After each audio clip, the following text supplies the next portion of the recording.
On the morning of February 25th, 1995, I received a phone call from the coroner's office in St. Louis, Missouri. The man on the other end confirmed my identity and, after apologizing about being the bearer of bad news, informed me that on the previous day my mother had jumped from the top of a 4-story parking garage to her death. The room began spinning, and I imagined over and over for weeks thereafter what the last moments of her life could have been like, and in dreams it was almost as if I was transported to the scene where she drew her last breath. Over the past 25 years, I've had a chance to think a great deal about my mother's death, the circumstances preceding it, how loving and innocent of an individual she was, and how much I selfishly took her presence in my life for granted. At the time, our family attributed her death to mental illness, even though the last time I saw her several months prior, she appeared to be her usual heartening and coherent self.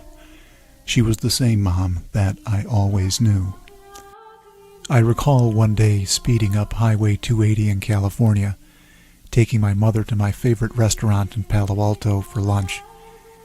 She told me how the best song she'd heard in years was Tracy Chapman's Fast Car.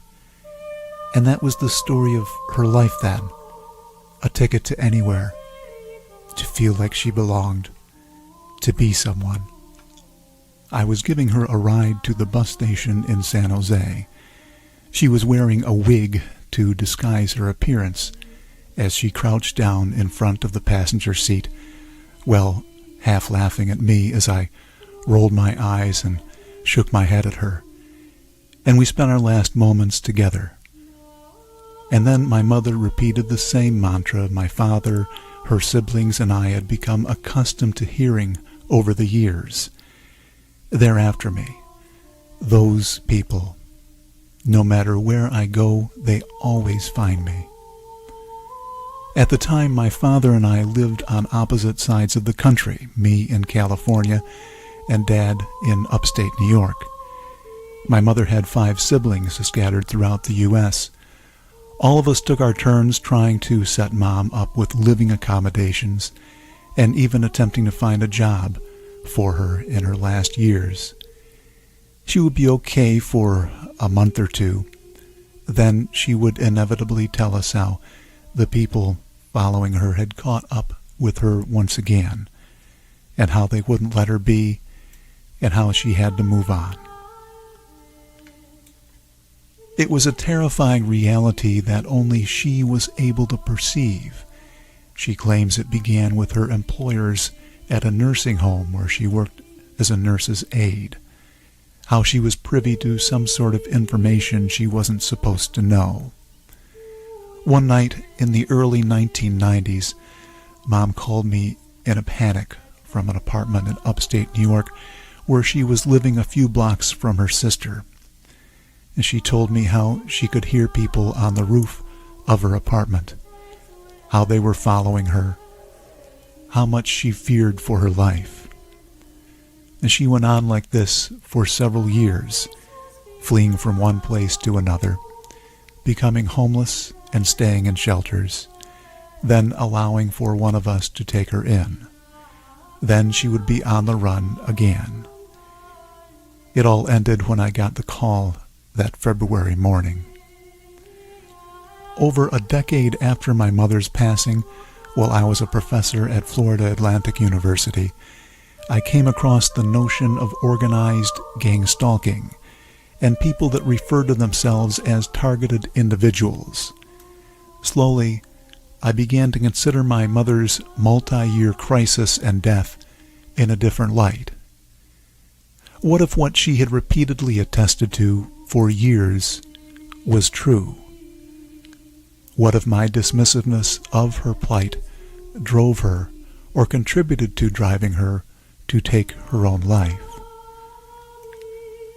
I delved into research on a topic that I could at the time scarcely come to grips with. It involved people who steadfastly believed they were at the center of a conspiracy, that they were enemies of the state. I would eventually reach out to numerous people who claimed to have been targeted and who shared their own nightmarish stories with me personally and on my podcast. I saw how easily their experiences could be categorized and dismissed as mental illness. Like my mother, apart from their seemingly incredible personal experiences, fear, and trauma, they were otherwise normal, everyday people. In other words, they were, in my view, neither suffering from clinical schizophrenia or paranoia. Says he's found more than 300 victims locally and is tracking others across the state through billboards. In Johnson Valley, a Freedom House just opened to help people who believe they are being targeted. To many of you who find yourselves the object of covert harassment, that there is hope and that you are not alone, and that we are striving to find legislation and we're working towards freedom for all. Derek Robinson leads a national group called Freedom from Covert Harassment and Surveillance. He says he knows who's playing mind games. Rogue government officials that are sponsoring this, also corrupt business officials, and private citizens. And he also told us how. Most of it is delivered by microwave, and I believe it's satellite delivered, whether someone is on a remote location using a laptop or next door using the desktop. Bond says neurotransmitter chips that run off body electricity have been inserted into some people. And they assign cell phone numbers to them. The cell phone numbers are then run through a computer, and a computer translates your thoughts. This crime has been available to the military for 60 years. I discovered how gang stalking is not merely a topic for conspiracy bloggers. It's a real phenomenon that has developed a body of academic and law enforcement research literature. In 2009, the U.S. Department of Justice released a national crime victimization survey that focused specifically on stalking. The study found that in 2006, an estimated 5.9 million adult Americans were victims of stalking or harassment. Of these, over 500,000 victims were stalked by 3 or more people at a time, and close to this number reported being stalked or harassed for 5 or more years. Close to half of stalking victims report some use of electronic monitoring, such as computer spyware and audio-visual surveillance. Our constitutional journey did not stop then, and it must not stop now, Judge. And we'll be faced with equally consequential decisions in the 21st century.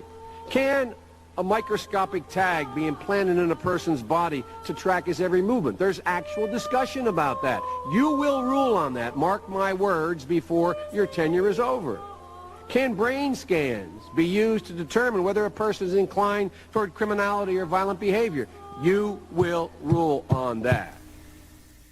In 2012, retired FBI Assistant Field Director Ted Gunderson testified that thousands of victims had been targeted by an illegal government rogue criminal enterprise that is active 24 hours a day, 7 days a week in the U.S.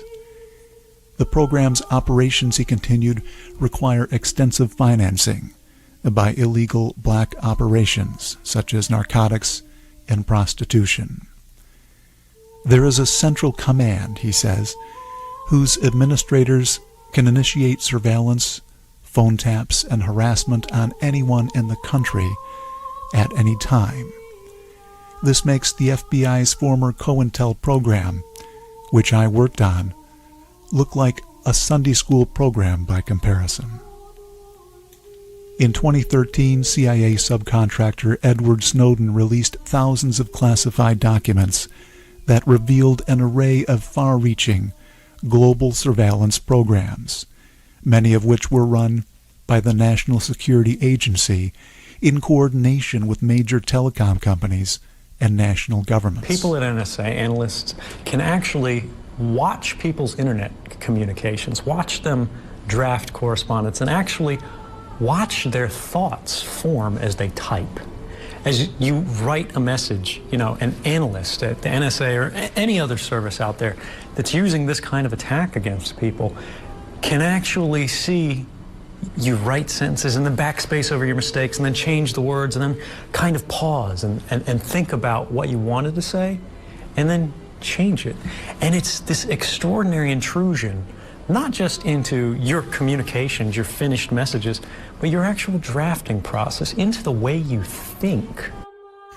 In late 2013, a young African-American attorney, Myron May, opened fire outside the Florida State University Library, injuring 3 people before he was shot dead by police. And so the popular adage goes that dead men tell no tales, but Mr. May left a 100-minute video-recorded testimony of the gang-stalking harassment that he was a victim of. Talking about gang stalking in general, which is what a targeted individual experiences. The goal of gang stalking is literally to drive a targeted individual crazy. It's a very comprehensive program, and sadly it's a government program. And there are the stories of thousands of other victims with similar experiences. The renowned black author Gloria Naylor wrote an entire book detailing the stalking, harassment, and electronic surveillance she says that she endured in the early to mid-1990s, the same period my mother claims to have been pursued. As horrible as it was for me, Naylor writes, I couldn't help thinking about the horror for other victims, to have to keep these things to yourself because no one will believe you. I knew how lonely that could be. I knew what it was like to have dinner with friends and to talk about everything but what weighed heaviest on your heart. To visit family members and force yourself to be cheerful in order to protect them from sharing your pain. Gang stalking and smear campaigns are in many ways the opposite of each other, but seek to fulfill the same objectives. While gang stalking attacks the psyche, emotional condition, and overall behavior of the targeted individual, making them appear insane to their peers and family members, the smear campaign is waged to manipulate and redirect the emotions of the larger population against a specific target, often through erroneous information.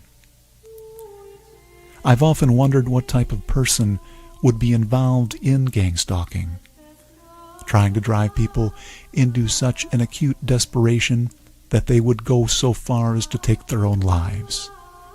Who oversees it? And how could they ever do what they do day after day, week after week, as their livelihoods, without knowing how they're ruining the entire lives of individuals and their families, which is the stated objective. Now, with the declared COVID-19 global pandemic, the basic civil liberties and livelihoods of millions have been taken away. Entire populations have been, under penalty of law, imprisoned in our own homes through lockdown orders, forced to cover our faces in public and remain apart from one another, all in the name of public health safety. We have become, in short, an entire population of targeted individuals under perpetual scrutiny, made to fear what the future holds, emotionally and mentally debilitated, where despair is intended to be the new normal.